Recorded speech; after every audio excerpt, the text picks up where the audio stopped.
Hey YouTube, I'm Jacob Beach with the Preppers Bunker Outdoors, and I'm here today to talk to you about the Dry Creek Forge Survivor 1. Stay tuned and check it out.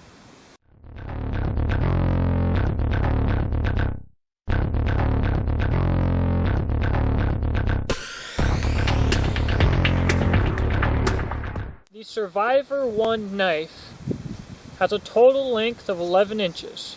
5 inches for the handle, 6 for the blade. It's made out of 80 CRV2. The spine is 3/16 of an inch thick. It is also squared for making your fire fuzz and for striking a ferro rod. And they weigh 12 ounces. So these Dry Creek Forge knives, specifically in this review, the Survivor 1, they're made by a guy named Ross Gammons. Now you're going to get to know Ross Gammons on my videos. He lives fairly local. I was blessed to have met him at the National Preppers Expo in Louisville, Kentucky this year. And the guy is absolutely talented. So I'm going to cut to some clips of me beating on this knife.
And if you want to watch the whole video, please do so. We put this knife through everything we could put it through, and I have on an extended period out here, and it's still sharp. The thing is just tough. The scales that he uses, this G10 that he makes here, we sat there and beat on that and beat on that, and it shows no sign of wear. It is incredible. Now, he is a custom knife maker, so he can have options on any of his knife models. And as you can see on this model here with the carbon fiber handles, he did a little swedge at the back that I really like. The great thing about the handles on these knives is he doesn't just round the handle scale. He actually rounds the knife material, the metal below it as well.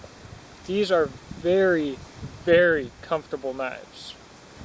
Now, the Survivor 1 is not primarily a chopping knife, and trust me, Ross knows about chopping. The guy likes big knives. But as you'll see, it does very well with baton chopping. And although this knife might not primarily be made for batoning because of relatively short blade length, The thing will not break. This 80 CRV2 steel, you'll want to remember that steel because it's about to get incredibly popular. They call it what 5160 wants to be when it grows up. The stuff is on point, and this knife will split some wood. And the best part is that after all of the baton chopping and batoning that you do with this knife, you pick it up and the thing is still just going to feather stick like nothing.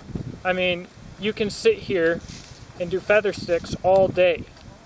The knife holds an edge just incredibly. My 5160 doesn't hold an edge like this. I don't even think my 1095 does, but more importantly, I don't feel like my 1095 has such a tough edge.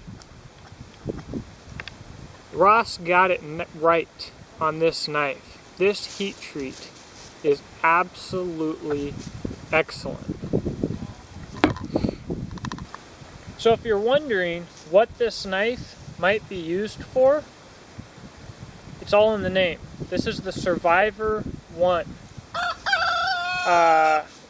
It will absolutely take a beating.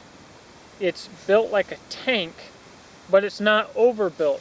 And the 80 CRV2 steel is incredibly tough. I would personally like to take this blade as a backup to a larger blade or axe. And it's something that if I lost my larger blade or axe or broke it, I could still manage with just this knife. These things are absolutely great. They whittle like something much smaller. They have a very high grind. They baton like champions. And they're a work of art. They really are. So go ahead, check out the first video if you haven't already, where we beat the heck out of this thing and do some survival stuff with it. Check out Ross's Facebook page, Ross DCF Dammons, and keep an eye out for Dry Creek Forge knives. If you want a custom, this is the guy to go to, especially at a reasonable price. These knives are a steal. Check out the links below and give them a look, guys. Thanks for watching.